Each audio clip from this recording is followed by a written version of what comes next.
ঈদের দিন কি হয়েছে ওবায়দুল কাদের দেখছেন না, বললেন রিজভী। এদিকে তরমুজের গায়ে এবার মৌসুম শেষের হাওয়া, বেড়েছে দাম। জানাবো তারেকে সিসিটিভি নিয়ন্ত্রিত বেগম জিয়ার বৈঠক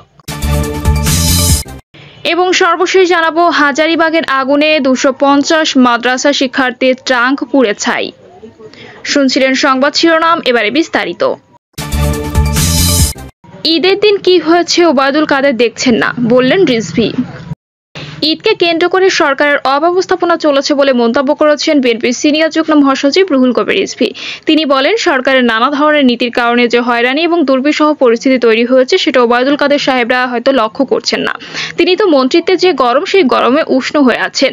তিনি তো জনগণের দিকে তাকিয়ে দেখছেন না যে ঈদের দিন কি হয়েছে। রুহুল কবির রিজভী বললেন, ওবায়দুল কাদের সাহেব সড়ক পরিবহন ও সেতুমন্ত্রীর দায়িত্বে। গতকাল ঈদের দিনে 10 জন মানুষ সড়ক দুর্ঘটনায় নিহত হয়েছেন।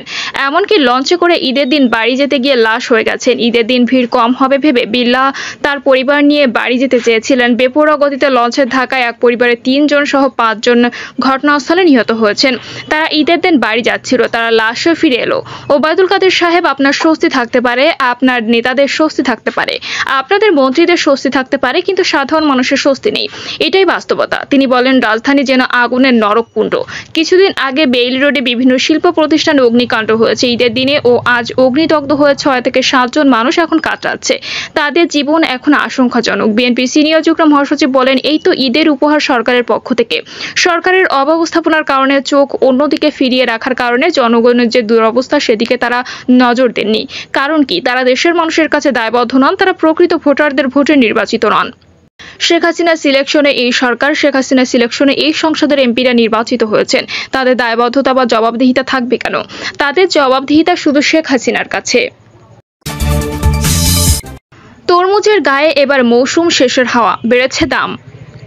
ঈদের আগের দিন তরমুজের দাম তলানিতে নেমেছিল। সেদিন বড় আকারের তরমুজ 200 থেকে 250 টাকায় বিক্রি করেছেন ব্যবসায়ীরা, আর কেজি হিসেবে বিক্রি হয়েছিল 30 থেকে 40 টাকায়। তবে ঈদের দিন পার হতে সেই তরমুজ এখন প্রতি কেজি 60 টাকা হাঁকছেন বিক্রেতারা। হঠাৎ তরমুজের এমন বাড়তি দামের বিষয়ে বিক্রেতারা বলছেন, তরমুজের মৌসুম শেষ হয়ে আসছে, তাই সরবরাহ কমেছে। সব মিলিয়ে নতুন করে পাইকারি বাজারে মালের দাম বেড়েছে। অন্যদিকে ক্রেতারা বলছেন, মানুষ যখন তরমুজ বয়কট করেছিল তখন তাদের বিক্রি তলানিতে নেমেছিল। এবার উচিত শিক্ষা পেয়েছে অসাধু তরমুজ বিক্রেতারা। এখন আবার নতুন করে দাম বাড়াচ্ছে। মানুষ এবারও তরমুজ না কিনলে তারা সোজা হবে। গত মাসে অর্থাৎ মার্চের শুরুতে রাজধানীর খুচরা বাজারে প্রতি কেজি তরমুজ বিক্রি হয়েছে 100 টাকা দরে। রমজান শুরু হওয়ার পর সে দাম 80 টাকায় নামে, কিন্তু বেশি দামের পাশাপাশি অপরিপক্ক হয় তরমুজের আগ্রহ কম ছিল সাধারণের। এর মধ্যে ফেসবুকে তরমুজ বয়কটের ডাক আসে, ফলে ফলটির বিক্রি কিনি কমে যায় আরো। রোজা শুরুর 1 সপ্তাহ পর তরমুজ বিক্রি করতে গেলে তলানিতে এসে ঠেকে, বিপাকে পড়েন বিক্রেতারা। সারাদিনে হাতে গোনা কয়েকটি বিক্রি হলেও বেশিরভাগ দোকানে অবিকৃত থেকে যাচ্ছিল। এতে বাধা হয়ে 40 টাকায় নামিয়ে আনা হয় তরমুজের কেজি। শুধু তাই নয়, আকার ভেদে সেই সময় পিস 200 থেকে 400 টাকায় বিক্রি করেছে বিক্রেতারা। তারপরও ক্রেতাদের বড় অংশ তখনও তরমুজ বিমুখ ছিল।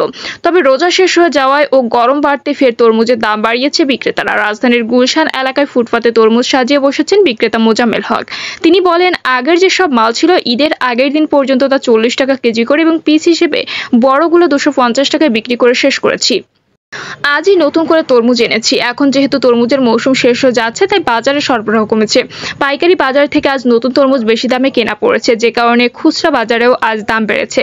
খুচরা বাজারে প্রতি কেজি তরমুজ আর বিক্রি হচ্ছে 60 টাকা দরে। সর্বোচ্চ আরো 10 থেকে 15 দিন বাজারে তরমুজ পাওয়া যাবে, তাই শেষ সময় এসে তরমুজের দাম বেড়েছে। দোকানে সাজানো তরমুজ দেখে দাম করেছিলেন পথচারী জোবায়ের আহমেদ।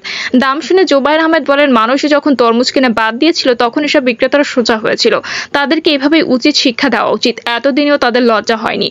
আজ আবার হঠাৎ করে তরমুজের দাম বাড়িয়ে 7 টাকা কেজি চায়। আবার যদি মানুষ তরমুজ বয়কট করে তাহলে এরা জীবনেও আর দাম বাড়ানোর সাহস পাবে না।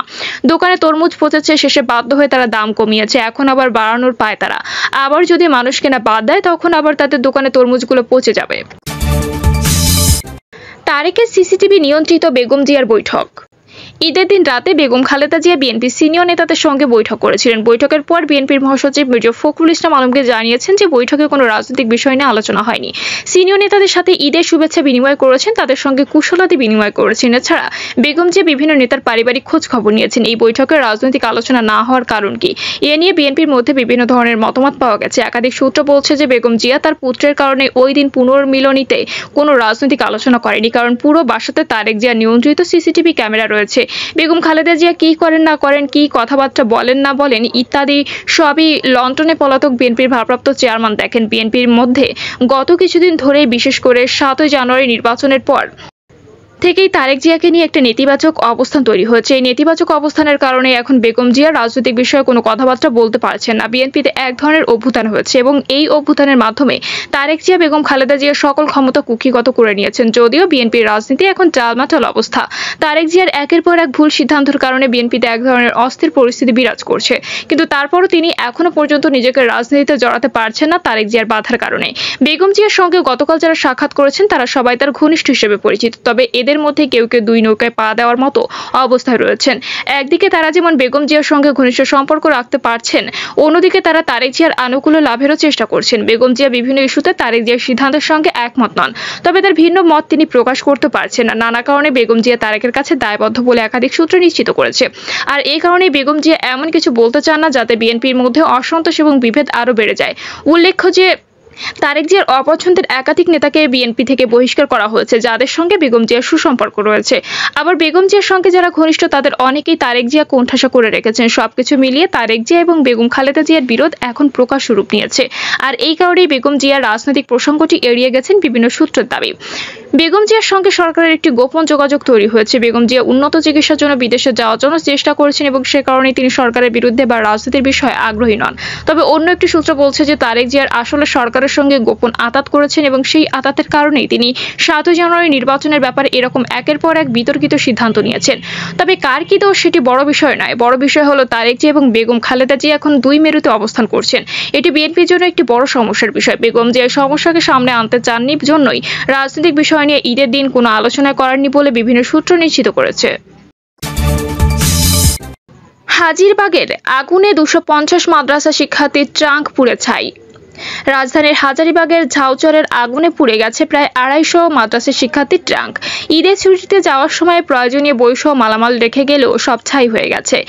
শুক্রবার বেলা 11:50 লাগা আগুনে পুড়েছে সবকিছু। মাত্র 50 মিনিটের আগুনে মাদ্রাসা, মসজিদ সহ অন্তত 15টি দোকান পুড়েছে, যার বেশিরভাগই ছিল বন্ধ। ফায়ার সার্ভিসের 7 ইউনিটের চেষ্টায় আগুন নিয়ন্ত্রণে আসলেও রক্ষা হয়নি কিছুই। ভাঙাড়ি ব্যবসায়ী হাসান মোল্লা টিনো বাসের দোকানে থরে থরে গুছিয়ে রেখেছিলেন নানা ধরনের ভাঙাড়ি। উদ্দেশ্য ছিল ঈদের পরে বিক্রি করবেন, কিন্তু ঈদের দ্বিতীয় দিনেই সব পুড়ে ছাই হয়ে যায়। নিজের চোখের সামনে ব্যবসায় পুঁজি পুড়তে দেখে আহাজারি করছেন হাসান ও তার পরিবারের সদস্যরা। ঝাউচর মোড় এলাকায় গিয়ে দেখা যায় হাজারীবাগ এলাকায় বেড়িবাঁধ লাগোয়া জামিয়া উলামিয়া দারুস সুন্নাহ মাদ্রাসা ও এতিমখানা, একই সঙ্গে আলহাজ শামসুল হুদা জামে মসজিদ। আগুনের কারণে মাদ্রাসার সবকিছু পুড়ে ছাই হয়েছে। থরে থরে সাজানো মাদ্রাসা, ছাত্রদের পুড়ে যাওয়া ট্রাঙ্ক, কাপড় বিছানো, কোরআন সহ বিভিন্ন বই খাতা ছড়িয়ে ছিটিয়ে আছে। স্থানীয়রা এইসব ট্রাঙ্ক সরাতে সহযোগিতা করছেন। মসজিদের খতিব ও মাদ্রাসার শিক্ষক ফরিদ আহমেদ বলেন, ঈদের ছুটিতে মাদ্রাসা বন্ধ ছিল। শুক্রবার হওয়ায় আমরা জুমা নামাজের প্রস্তুতি নিচ্ছিলাম।